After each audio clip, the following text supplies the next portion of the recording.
Yeah. Fly was flying on the team. Touchdown. Time to get Jalen this ring. You don't really want to start a thing. This a bird gang nation, baby. It's a Philly thing. Hater, and you looking like you type trash. I'm just here calling on Philly the podcast. And we can call a man dog or watch Miles score off the handoff. Rest of the division, your man saw Jackson like Sean, hunting like Randall. Season head, early time to do him in. Your boy Philly Fresco. Thanks for tuning in. What is going on, you guys? It's your boy Joe Castro, aka Philly Fresco, joined as always by my boy Brandon. It is Philly the podcast, man. Want to give a quick shout out to all the channel members in the know first, as always. If you want to become a channel member, the link is in the description. Only 99 cents for the next couple months. But I shut up. We have a very special guest today. The face of Philadelphia Eagles Insider podcast, Eagles.com, you name it, he's there. The man, the myth, the legend himself, Dave Spadaro. How are you doing, guys? Dave? Welcome to the show. Great. Thank you for having me. I love the open was exciting. I wish you'd had a few more reasons to put 20 plays from 2020 in there, but you know, but a lousy season. So lousy seasons aren't celebrated. No, definitely. Yeah, I saw you rocking in the back to the theme. Yeah, I liked it. Made my whole year. So anytime I can see Randall, I'm fired up. I'm glad to hear that. So I know you're a busy man, so we'll get right into it. The first question I want to ask you is kind of a selfish question. I go to school to be a sportscaster, so I did have Derek Gunn on here. I was blessed enough to ask him the question as well. So I want to know from someone who's done it for so long and so well. What is some advice you would give to someone like me, you know, trying to kind of get in your shoes one day?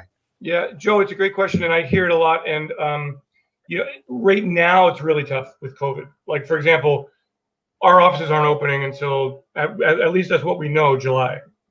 So, like, we had an event the other day where we had a bunch of college kids on, and a lot of them asking that same question. And I'm like, so we don't even know what we're doing right now as far as hiring internship. We usually have interns for a year, but I don't know if we're going to do that this year. Everything's in a holding pattern.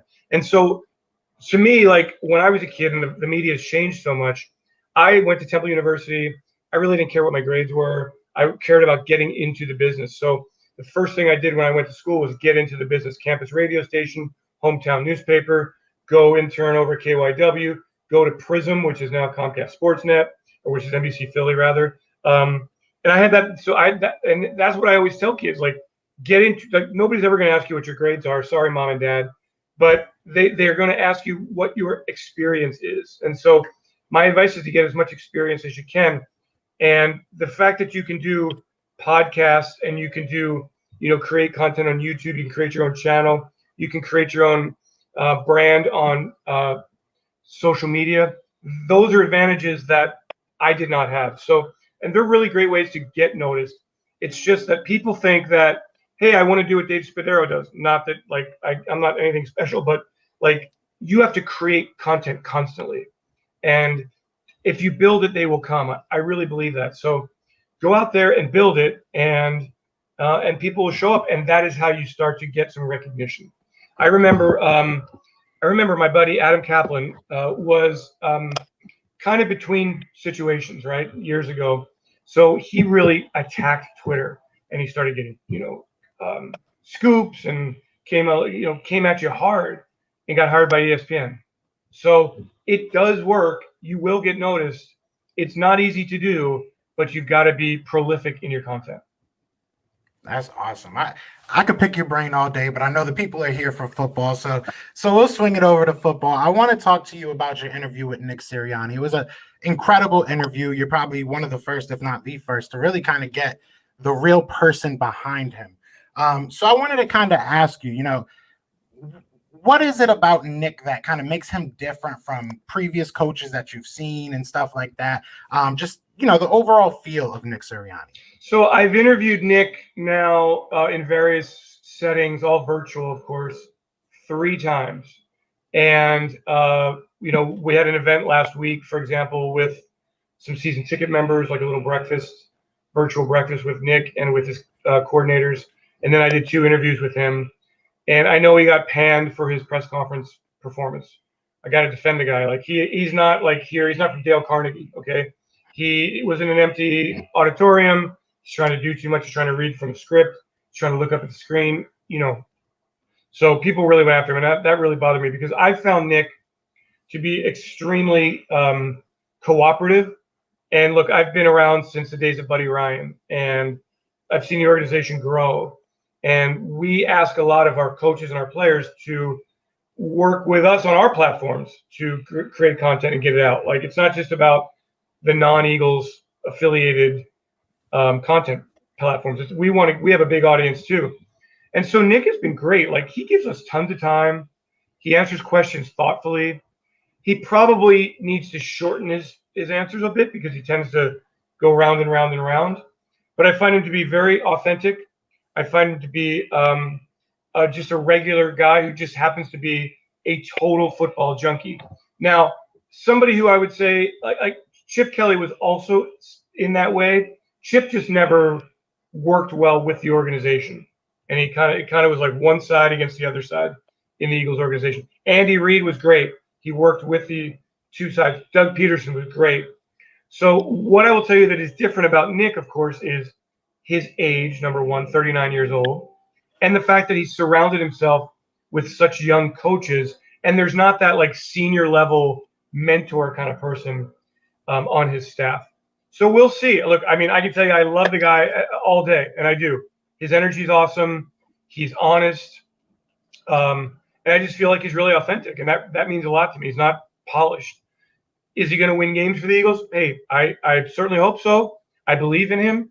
But until the games count and we see what this football team looks like, it's hard to really say what kind of coach Nick Sirianni will be, other than, he was very highly regarded around the league. And the Eagles are thrilled to have him. They're thrilled to have Jonathan Gannon as the defensive coordinator. They think that's a great coup.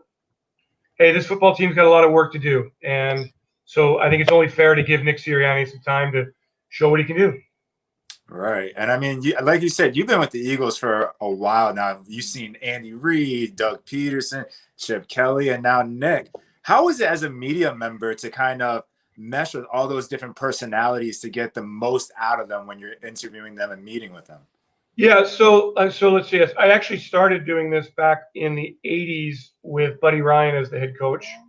So I went from Buddy to Rich Kotite. Buddy was okay. Rich Kotite was okay.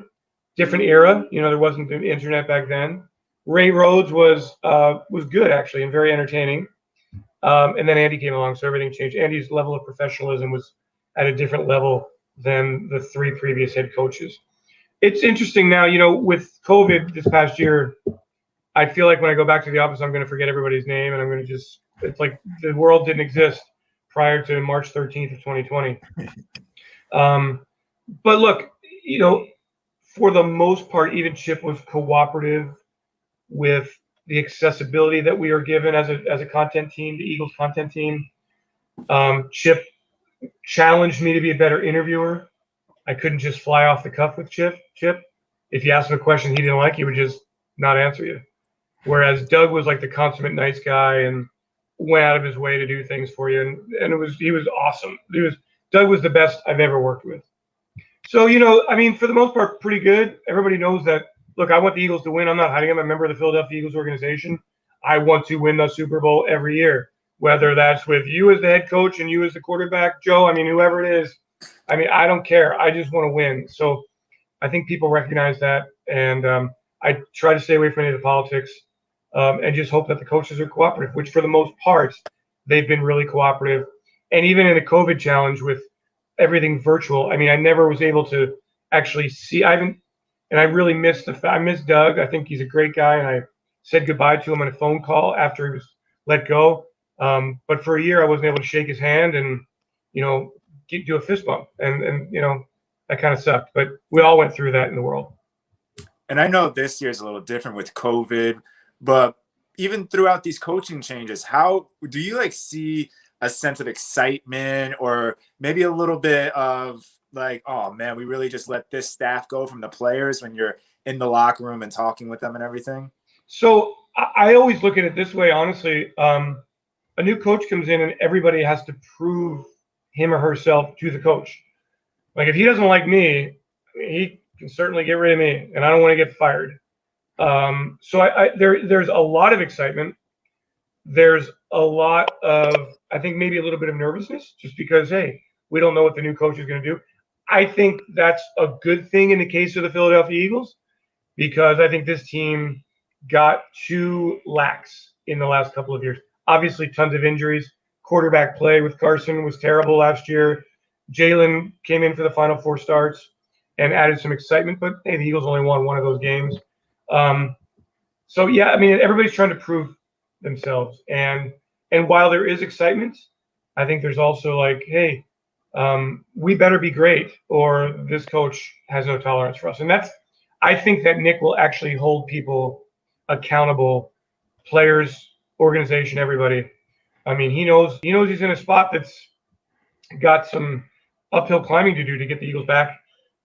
Pardon me, at the top of the division, the top of the NFC, the top of the NFL. Obviously, questions at quarterback we know about the reported trade with Carson. I'm not allowed to comment on that until the 17th, so we're almost there. But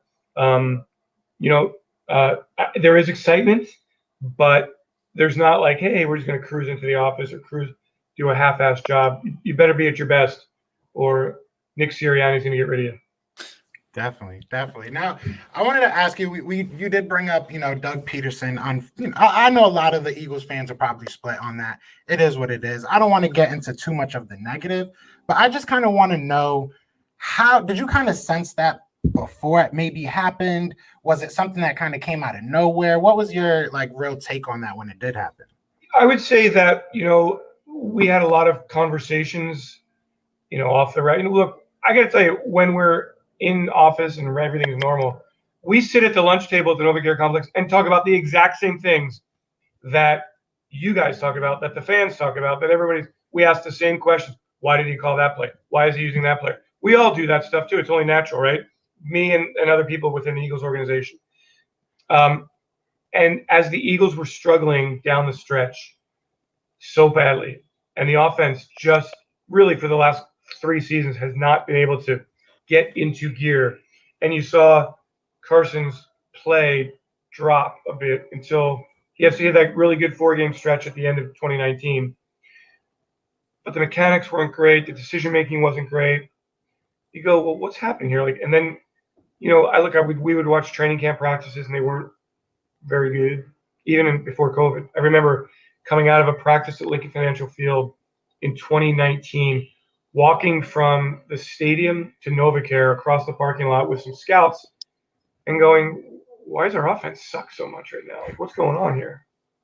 And so, that caught up to the Eagles. And so was it a surprise? Maybe at the end of the day, it was a bit of a surprise. A coach who'd been a Super Bowl winner in 2017 and then 2 playoff appearances and then a bad season, But I also understood that Doug wanted to keep some of his coaches. Ownership didn't want that to happen. And I think Jeffrey was actually very honest when he said our visions for the future just didn't match up. And as he showed with Chip Kelly, Jeffrey wasn't afraid to pull the plug maybe a little bit earlier than some people thought was possible. So I wish Doug the best. He'll always be my man. Love the guy. But as I said, I just want the Philadelphia Eagles to win. And now we're going to see if they can win with Nick Sirianni. Definitely. Now let's, going back to the present coaching staff, I had to ask that. I would be remiss if I didn't. We obviously have a very young coaching staff. And we're trending towards a very young roster, right? So how do you feel that the young coaching staff and that young roster will mesh? Do you think that youth on both sides will be a plus, or is it something they'll have to work through?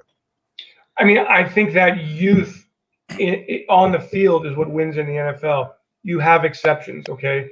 I mean, look, Tom Brady is an all-timer.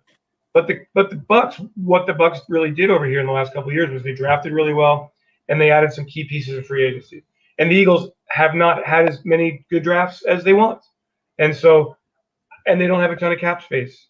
I mean, they're going to still finagle the roster, and they'll be able to make some sort of a dent perhaps next week in free agency. But I think that the only way the Eagles get back is to draft really well. So that means in these next couple of drafts, you're going to have a lot of young players on the roster.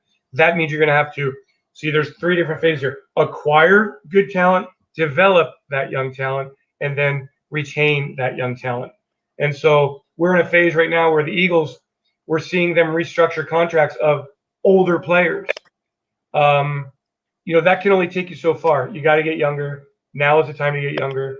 I think the Eagles, if you look at the roster, I think the offensive line has a chance to be really good with Jordan Mailata at left tackle, or if Andre Dillard beats him out, Lane Johnson comes back, Brandon Brooks, we hope, comes back. That's a pretty good offensive line. Wide receivers need to step up, and I'm sure they'll add to the mix in the draft. Running back, Miles Sanders, got to stay healthy, and you need more depth there with Boston Scott and another back. Quarterback, if it's Jalen or whoever it might be, got to play better. The defense, to me, and tight end, I think is fine, whether they keep Zach or not. I think Dallas Goedert's a really good player, and Richard Rodgers played well last year. To me, the defense is like, where's all the talent? I think Darius Slay's a really good player. I think Brandon Graham's a good player. I think Fletcher Cox is a great player. Older guys, though. So where are your young stars on defense? I mean, Alex Singleton's not a star, but he's a solid player. But where are the young stars on defense? So, yeah, this is going to be a younger team. They have to be younger. They have to hit on the draft, and they have to develop those players. And we just didn't see in the last recent years enough young players coming through the pipeline to help the blue chip talent levels on this roster. Yeah, I mean, that's great insight. And to kind of stick on the young category, with the coaches, has anyone really stood out to you after you've talked to them or done your research on some of the new coaches that we have?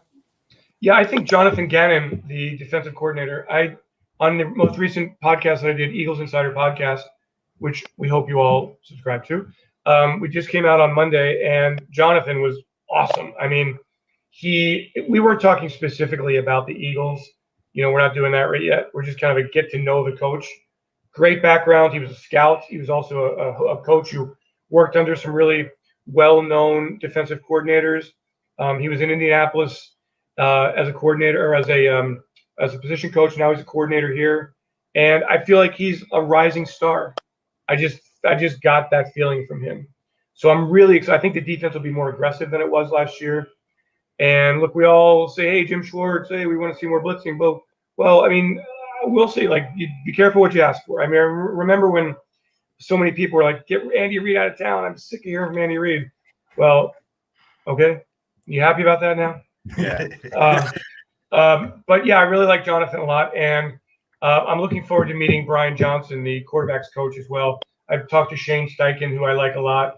Michael Clay is a special teams coordinator. He's only 29 years old. He's got a chance if his career keeps going in the right direction to be a head coach someday. So we'll see, man. I mean, I want to see them on the field. They might be great interviewers and they might be great guys, but I want to see them on the field. Right. I want to see them developing young players. Right. And definitely, just a real quick question on the flip side of that is we were able to retain guys like Stoutland and Moorhead. So how important do you think that is to retain coaches that have a relationship with the players on the roster? And I mean, they're good coaches at the end of the day. Yeah, Stoutland's one of the best in the league, and I think that's another reason the offensive line has a chance to be good. And I think that Aaron Moorhead, it's so weird with these wide receivers because they're like Travis Fulgham was so great for 4 weeks, and then he disappeared. Jalen Reagor, is he going to be a good player? I mean, we think he's got explosiveness to him. Greg Ward, solid little, slot receiver. John Hightower, we'll see. Quez Watkins, we'll see. So I'm pretty glad actually that Aaron's coming back so that these receivers don't have to relearn everything, that they can build on what they did last year. Young group at wide receiver, could get younger in the draft. And so let's give Aaron Moorhead another chance. Eagles have just gotten into this cycle of changing the offensive, the wide receiver coach year after year after year. So I think it's a positive that Aaron's coming back, and we'll work with the receivers for a second straight season. I hear that. Yeah, I'm excited about having Aaron Moorhead back. I think he's the one person that kind of made the best out of his situation last year. So now, avoiding too many specifics here, I do want to talk about the impending offseason, and we're probably going to be losing a lot of big names. How hard is that transition, do you feel, is going to be for this team? Like you said, we are going to be a very young team. Feels like we're going to lose a lot of our veterans. How do you think that's going to affect the locker room and team in general? I mean, so let's really look at it all right, so Jason Kelce's coming back. Offensive line's coming back intact. Whether Zach Ertz comes back or not, we'll see. It's going to be difficult for the Eagles to retain Zach Ertz. But you still have Dallas Goedert there at the position. I don't think that's going to be if that happens, I don't think that'll be a huge transition. So who else are the Eagles really losing? I mean, I look at safety. I don't know what they're going to do with Rodney McLeod and Jalen Mills. To me, safety is a huge need. Cornerback, I think they're all coming back, but they need to be better at the cornerback position. Linebacker, Nathan Gary, is he going to be back? I don't know. I mean, great guy, but if he goes, that's just part of football. Fletcher's going to be back, I think. Brandon Graham's going to be back, I think. Derek Barnett, I think, will come back. So there are going to be some players gone. But last year they started that transition, getting younger. This year they continue it. But I still think there's going to be enough veterans. Look, Carson, Zach, Deshaun, Alshon. Who else? Who am I missing here? Anybody else, from the veteran crew potentially going to be missing? I mean, we've heard like Brooks, but those are like rumors. Those are Brandon. Brandon, we'll see about Brandon. I expect him back, to be honest with you. So, what do you really mean? Like, are you really losing that much? Look, if the reported trade from Carson goes through, please bear with me because NFL rules say I can't say anything about it. That means Jalen Hurts has to assume the role of leader, which he had done at the end of 2020, which he had done in his career at Oklahoma and prior to that at Alabama. So I think that locker room's transition naturally. The Eagles are going through a major change with quarterback, reportedly, and with the coaching staff. So look, come in, be your own leader, be self-motivated. That's what it takes to be in the NFL anyway. Nobody's going to hold your hand, and let's create new leadership. Step up. All of these players have largely been leaders in their careers elsewhere, so maybe now's the time to step up. And when you come off a 4-11-1 season, you have to look at yourself first and say, how do I get better? That's what everybody on this roster needs to do. Yeah, I like. Let me. I want to switch gears real quick, just to. Sorry to cut you off, Brandon. I just want to switch gears real quick to talk a little bit of draft. I really just want to ask you, kind of, what are your thoughts? Have you got any sense of what direction this team may go, or is it all up in the air right now? Because obviously we hear a bunch of rumors and reports, but yeah, I don't honestly have a feel at number 6. Do the Eagles stay there? Do they trade back? I would be very surprised if they traded up. But knowing Howie, he's always looking for something. But here's all I really know about the draft. The Eagles need to hit home runs. They need to bring in players, not just in round 1, but rounds 2, 3. I mean, all through the draft, they have to replenish this roster. Right. And so, do I think they'll take a wide receiver at some point? Hell yeah. Do I think they need help on defense? Hell yeah. Do I know what they're going to do at number 6 or number 9 or number 8 or number 4? No, I don't have that feel yet. Way too early. Let's see what they do in free agency. They've got to go through all the pre-draft vetting process. Very difficult to do in 2021 without visits to the complex and, the combine. So it's all pro days. It's all virtual. So many players sat out last year. You don't want to take chances on players that you thought were really good in 2019, didn't play in 2020. What do they look like in 2021? But I don't, Joe, I just don't have a sense right now. Right. And I read your piece that you had on Jason Kelce and kind of like how important it is that he's returning. Do you think this is like the perfect opportunity to maybe like in those mid to late rounds to maybe draft a future center now that you have Kelce back that can help not even a rookie, but the people behind him right now? Brandon, I always thought Isaac Seumalo would be the next center. And the fact that the Eagles were able to sign him to a longer-term contract helps. That he was a great center in college, played up and down the offensive line. I don't know. Stoutland always likes to make his guards play at center and his tackles play at guards. So certainly, if Jason's last year is 2021, the Eagles have to groom somebody for that position in 2022. But I think Stout has always thought about that. He's always had a backup plan. Could it be Herbig? Could it be Luke Jurega?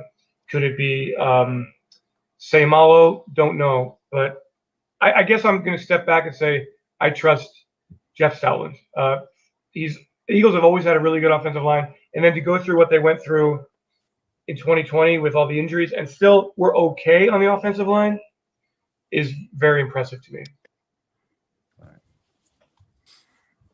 Go ahead, Brandon. Oh, okay. I didn't know if you were going for your next question, but just to kind of go back to just the veterans real quick, is there a player that you can recall during your time where you've kind of like sat back and saw them in a different uniform? It's like, wow, I wish that player was still an Eagle. Well, Deshaun Jackson, I hated when he went to Washington and Tampa. He always killed the Eagles. I mean, I'll go back to Reggie White. Reggie White went to Green Bay, and it was really ugly. And Norman Brayman was the owner then, and he didn't want to pony up the money to. Jeffrey had just bought the team. Jeffrey would have never let Reggie White go. So, Reggie. After that, I'm trying to think. I don't know. Reggie would be my number one. Younger players who leave the team, it's always kind of a sad thing. Yeah. Reggie was a little bit up there in age, but he was such a freak and was still able to dominate so much that when players like Deuce and Troy Vincent and Donovan and all those guys left, it was like, okay, that sucks. I'm going to miss him, but I understand why. I just never understood why Reggie left. Yeah. I mean, actually, I never understood why the Eagles let Reggie leave. Yeah, and that then he goes and wins the Super Bowl. That's probably the worst part of everything is having to go see. We all talk about Nelson Aguilar and complain about him having a decent season and with the Raiders, but seeing somebody you love go win a Super Bowl with another team just breaks your heart. So we got 2 more questions for you, and then we'll let you go. So I have to ask. I know outside of your work, you are an actual Eagles fan as well. So when the Dak Prescott news hit. He got his contract. What do you think that means for the Eagles? What do you think that means for the NFC East in general? I think the Cowboys have the most accomplished quarterback in the division now. We'll see how it comes back from that devastating injury. Huge price for the Cowboys to pay, but that's the way it is in the NFL with quarterbacks these days. And it's just so interesting that once your quarterback has a contract like that, the way it impacts your salary cap and your ability, you better draft great. We're seeing with the Eagles now how cumbersome Carson's contract is. And how do you add pieces if you don't have any cap room? And the Cowboys are going to find that out right now. I think Dak's a fine guy. I think he's a solid quarterback. And the Cowboys are positioned to get back to the top of the NFC East if Dak comes back healthy. So, but let's be honest, the Cowboys will find a way to screw this thing up. And in a year and a half or so, Dak will join this crazy caravan of quarterbacks, veterans, the Carsons, the Goffs, the Staffords, the Deshaun Watsons, the Russell Wilsons, who are just like no longer the key to the franchise anymore. Teams are looking to find a way to get rid of that salary. So the whole NFL is turned upside down. But I tell you what, from a business standpoint, Dak Prescott played it right. Yeah. I can.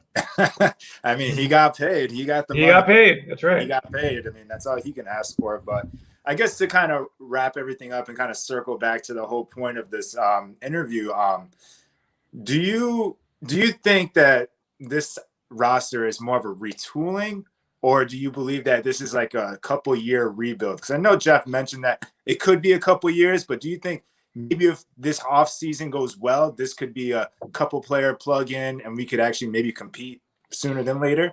Well, Brandon, you want to compete in the NFC East or you want to compete for the Super Bowl?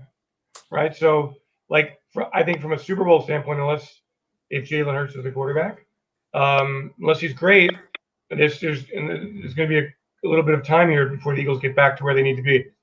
I mean, I think to be honest with you on defense, let's be honest, they need – 5 or 6 really good players on defense. So can you add that all in an off season? Can you add 5 or 6 defensive players, a game breaking wide receiver, a solid, good tight end? I think the offensive line is actually pretty decent. And then solve your quarterback situation, add another running back. Can you do all that in one off season? I don't know. But can you get back up to competing? Yes. It's just all, to me, it's all on the draft and it's all on developing players. And that's the task ahead for Howie Roseman, who's going to bring in the players, and for Nick Sirianni and his coaching staff, who's going to develop those players. The good organizations bounce back quickly, and we've seen the Eagles bounce back quickly in recent years after tough seasons. Right. That is the challenge for this football team in 2021.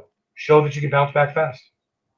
Definitely. I'm gonna answer that question for you, Brandon. We're going 13-3. We're gonna sit down. Let me stop. I don't want to get too crazy. I don't want to get too crazy. Hey, are you trying to get my job? You trying to be the homer? Not like that, Dave. Not like that. I don't think it's gonna work like that. Okay. But hey, Dave Spadaro, I appreciate you so much coming on this show, man. This was anytime. I think I speak for everybody, even the channel members and all the audience. It was an honor just listening to you talk some birds, man. Hey, my pleasure. And anytime you want me back, I'm here. I really enjoyed it. Have a great day, and we'll talk later in the summer, and we'll see if the Eagles are a contending team or a Super Bowl challenging team, or what they are. Maybe we'll have a better sense. Yeah, that sounds good to me, man. Thank you so much, and I'll have the links to all his. No problem. Have a great one, man. I'll have all the links to. Have a good one, man. Go ahead. You can say it. I'm sorry. I'll have all the links to all his podcasts. Obviously you can go to PhiladelphiaEagles.com, but I'll have the link to his YouTube channel in the description. So please definitely check it out. And thank you everybody that came in and just rocked with us, man. But y'all know what it is, man. Other than that, it is Fly Eagles Fly, and we are Fly Eagles Fly. Love it. Peace.